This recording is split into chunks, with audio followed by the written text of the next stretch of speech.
then you yourself, you stated in your paper that there is conflicting evidence.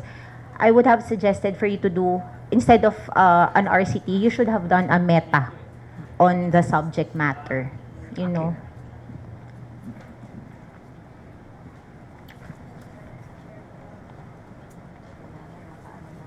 Okay, I agree that perhaps a meta-analysis should have been done. I agree that you should have done it before the start of surgery, so you'll know at least if it worked.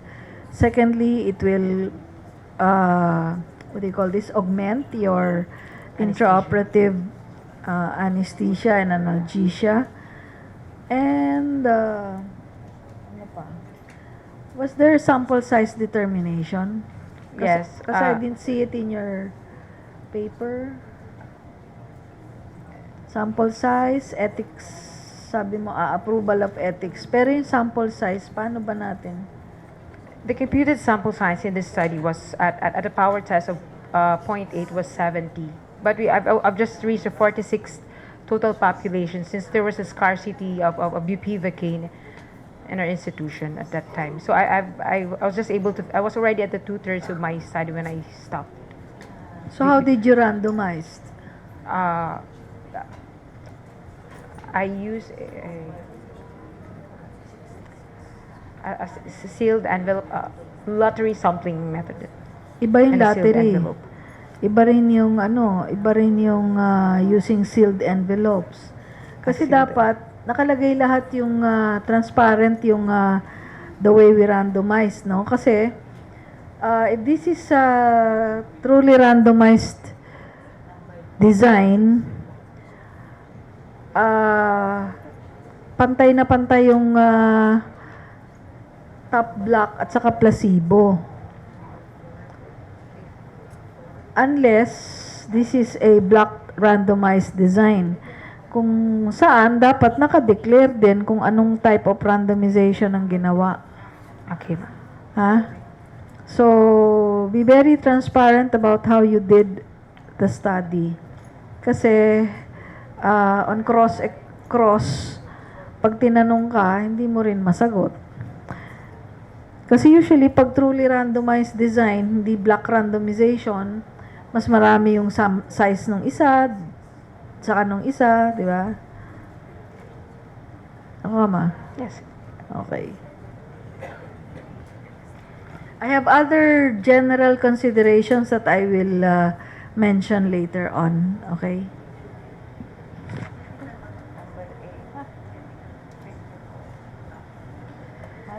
Thank you, Dr. Osit. O, sige, pwede na tayong umuwi. Tapos na. Okay. It is really interesting to, be attending this kind of competition, contest, research paper, because you learn a lot. Not only what the other institutions are doing, but also listening to the judges' wisdom. The judges are not only there to listen to your presentation, but to really critique how you perform, how you do it. So you get an idea on what lacks in your paper, what further improvement can you do, even the basic getting the consent and bioethic approval and kind of different studies. So to introduce our judges for this research paper contest, may I call on the co-chair of this PSA ISURA Research Contest Committee, Dr. Noemi Ben-Suceso, to introduce our judges. Hopefully, by the time that the judges are introduced, the final computations will be out, so we can call also the first 7 and then announce the final 3 winners. So we'd like to thank our judges for taking time to share with us their talent and expertise. The first member of the panel is a graduate of the UST Hospital. She took her residency training also in the same institution, and she has a Master of Science in Clinical Epidemiology from the UPPGH.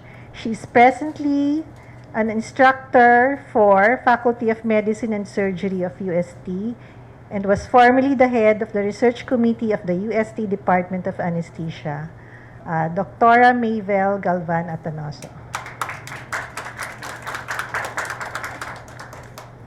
Our second member of the Board of Judges needs no introduction. She also comes from the same institution, graduating Doctor of Medicine from UST. She has a Master of Science in Clinical Epidemiology from UP and a Doctor of Philosophy in Education, major in Educational Management, UST, summa cum laude. She was past president of the PMA and the PSA and presently a full professor at the Departments of Pharmacology and Clinical Epidemiology, also from UST. Dr. Maria Minerva P. Kaliman. Again, last but not the least, the last member of the Board of Judges to be introduced is a graduate of the UERM Memorial Medical Center. She took her residency training at the Baguio General Hospital, and she was previously chairperson of the Department of Anesthesiology of MCU and De Los Santos Medical Center. She is a past president of the SOAP and past vice president of the Philippine Society of Anesthesiologists. Presently, an active rotating consultant at the MCU Hospital, Dr. Elena Rialubi.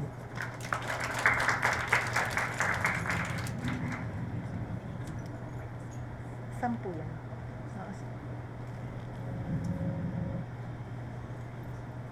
Hindi ko nabigyan. Mamaya. Sino nandito? Ikaw.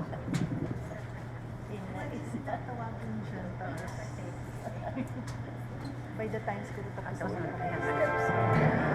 Okay. May I request Dr. Noemi Bensuceso, Dr. Mariano around, and either Dr. Cano for the presentation of certificates to our participation of our contestants.